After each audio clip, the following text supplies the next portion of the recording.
Welcome back to The Price of Business. I'm your host, Kevin Price, talking to you about you and your business. Got Debbie Ortiz on, our good friend over there from one of my favorite organizations, Cornerstone Recovery, helping not only young people but their parents deal with the tragic circumstances of drug and alcohol abuse. And she brought in a guest today who's also my very good friend, the one and only Gary Faulkner. Delighted to see both of you today. Thank you, Thanks, Kevin. Gary, you were on recently to talk about your business, but today you're wearing a different hat, and we're delighted to have you talk about that. But before you do that, I'd like Debbie to take a minute to talk about Cornerstone Recovery. Thanks, Kevin. It's a pleasure to be here again, and we appreciate your support. I just wanted to put a little commercial in while I have the microphone that we have our gala coming up on October the 31st, and it's really just a very fun masquerade ball, and other people are invited. It is a non-alcohol event, so if we have any sober business people out there who'd like to come join us, you can go to our website at cornerstonerecovery.org. Yeah, and if you're not sober, at least white-knuckle it. Why don't you go ahead with your first question for Gary as well? Thank you. And Gary, thank you for being here today.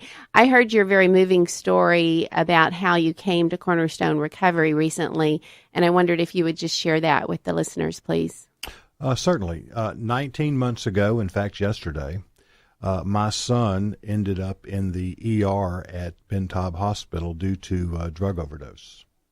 And he was there for 2 or 3 days, and once released from the hospital, he went to a rehab facility and was there for about another week. And then the rehab facility would only agree to release him if he participated in one of the local APGs, alternative peer groups that are in Houston. So we reached out to those, and Cornerstone was the first to call us back. So we ended up as a Cornerstone family.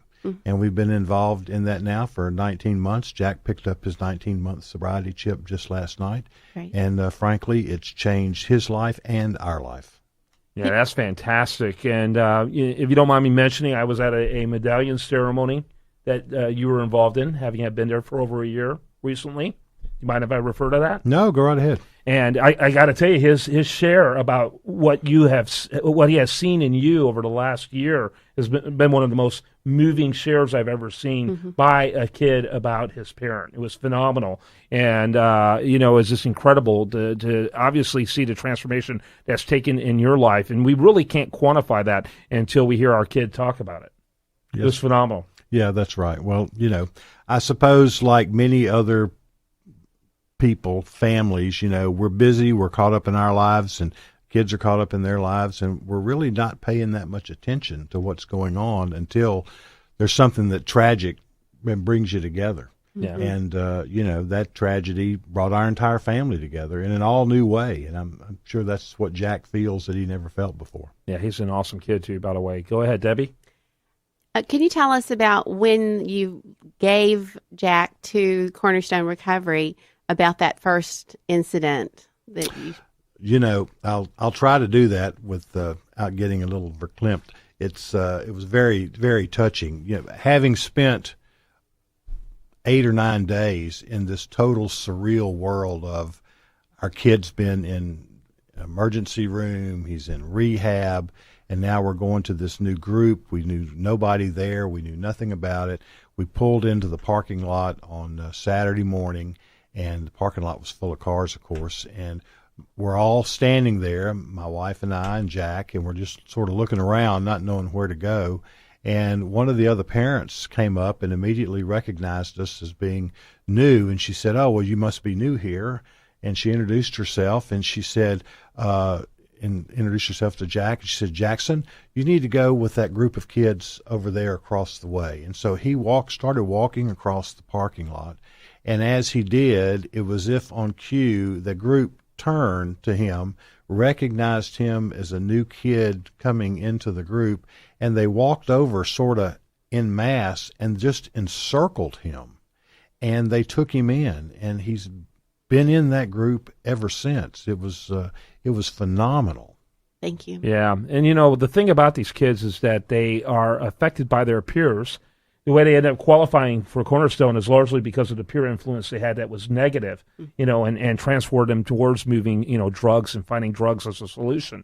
And so they need that same kind of peer pressure, peer support, whatever terminology you want to do, to be able to sustain a different course in life. And you and I have both seen that on so many kids so many times. It's awesome. Right. One of the core tenets of the Cornerstone program, in fact, I think it's step number 2 for the kids, is that stick with winners. Yeah. And they really don't realize before they get into Cornerstone that they're not sticking with winners in their previous life. And the Cornerstone kids are not just winners, they're winners on steroids. They hold each other so accountable for the actions of the others that you have no chance of getting away with anything. Yeah, not much. I tell you, they do a phenomenal job. It's been an amazing experience to see so much that I wanted to be able to share their story. Gary Faulkner, thanks so much for being with us. And then Debbie Ortiz, she's with Cornerstone. That's cornerstonerecovery.org. If you know families that are suffering from drug and alcohol abuse, there's a lot of great programs, 12-step and 12-tradition oriented. But I tell you right now, you need to do some heavy lifting, and Cornerstone is a great place to do that, to get your lives back on track. Debbie, final thoughts? No, just thank you. I appreciate, again, that you're helping to let other businesses know about the work that we're doing. And we do always look for community partners. Yeah, absolutely. Thanks to both of you. Thank you. All right, when we come back, much more for you. Going to have the 3 a.m. Egos talking about something ridiculous, I'm sure, right here on The Price of Business. She ain't got no money, her clothes are kind of funny.